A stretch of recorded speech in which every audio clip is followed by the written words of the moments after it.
کہ اگر تو صدق دلی سے کسی چیز کو ریزالو کرنے کی نیت سے آپ بیٹھتے ہیں بات چیت کرنے کے لیے تو یقینی طور پہ نتیجہ نکلتا ہے، لیکن جب آپ کے اپنے پریمیسز جو آپ نے طے کیے ہوئے ہیں وہ اتنے سٹرونگ ہو کہ میں ان چوروں کے ساتھ نہیں بیٹھوں گا، ڈاکوؤں کے ساتھ نہیں بیٹھوں گا، بہتر ہے مر جاؤں گا،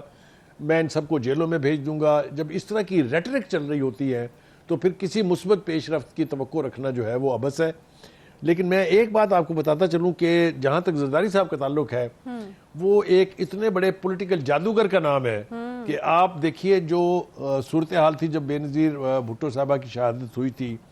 اس کے بعد ان کے ایک جملے نے، میں نے کل بھی اس کا تذکرہ کیا تھا، میں آج پھر کہہ رہا ہوں کہ ایک جملے نے ان کے پاکستان کو ایک انتہائی خوفناک صورتحال سے بچایا تھا، اینڈ دیٹ واز پاکستان کھپے۔ اسی طرح سے پی ڈی ایم کو بنانا،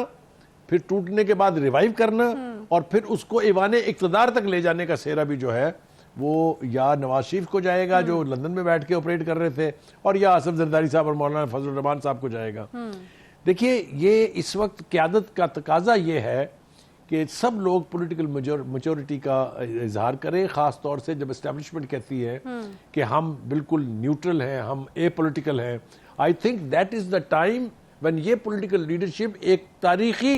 انقلاب لا سکتی ہے پاکستان کے بیچ، جہاں سیاسی جماعتیں اپنے تمام تر اختلافات کے باوجود سر جوڑ کے بیٹھے اور پاکستان کے تمام مسائل کو ایڈریس کر کے ان کے نہیں تو پھر ایونچولی وہی بات ہے نا کہ بیٹھنا ہی پڑے گا نا۔ اگر اس طرح کے سٹیٹمنٹس ہیں تھینکس نو تھینکس، آپ کو نہیں لگتا کہ تھوڑا ذرا ادھر سے بھی اب یقیناً خان صاحب نے اگر اتنی بڑی بات کی، آپ یہ کہہ رہے ہیں کہ پہلے وہ یہ کہتے رہے ہیں، اور آج میں نے خود گن کے 4 دفعہ سنا، رانا صاحب ان کو یہ بات کافی بار یاد دلا چکے ہیں، یقیناً آپ نے بھی پروگرام شروع کرتے ہوئے کہا کہ امبیرسنگ سچویشن ہے، تو ایگو کی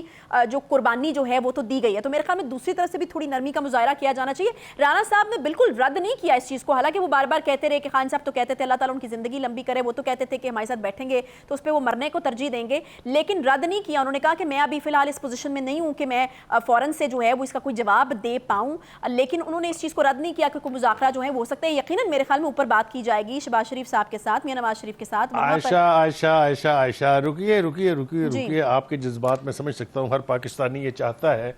کہ ملک کے سیاسی معاملہ جات جو ہیں وہ کسی حل کی طرف چلیں، لیکن اس کے لیے نیتوں کا ہونا بہت ضروری ہے۔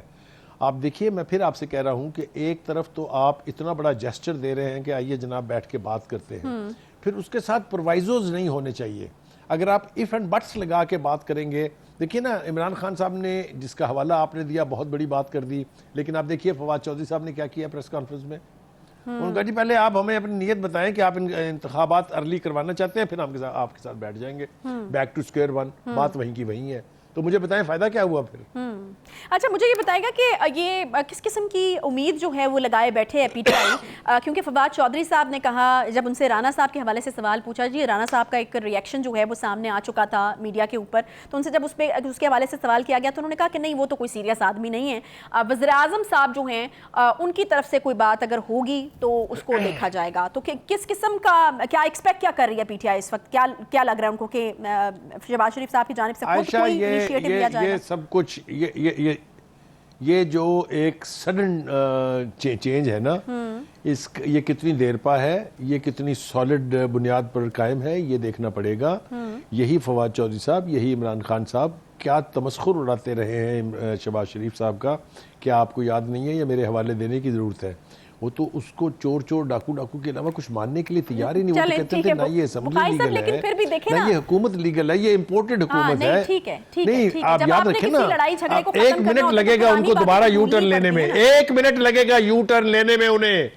عائشہ 1 منٹ لگے گا یو ٹرن لینے میں، کوئی شرم ہے ہی نہیں پی ٹی آئی کی لیڈرشپ کے پاس۔ آپ کسی کی نیت پہ شک نہیں کر سکتے، اگر ان کی طرف سے یہ کہہ دیا گیا ہے اور بڑا کلیئرٹی کے ساتھ کہہ دیا گیا ہے، تو دوسری طرف سے آپ کو نہیں لگتا کہ تھوڑی زیادہ میچورٹی کا مظاہرہ کرنا چاہیے؟ کیونکہ ان کے حوالے سے تو ہم کہتے رہے ہیں کہ وہ ان کے اندر وہ پولیٹیکل میچورٹی ہے، کافی سالوں سے اقتدار میں بھی وہ رہے ہیں، بیٹھ کر بات کرنے کا ان کا تجربہ ہے، تو یہاں پر بھی ان کو ذرا تھوڑی ملک کی خاطر اس وقت ہم جس سچویشن کا شکار ہیں، اکانومی کی ایک صورتحال ہمارے سامنے، آپ کو نہیں لگتا کہ وہاں سے تھوڑی نرمی دکھا دینی چاہیے؟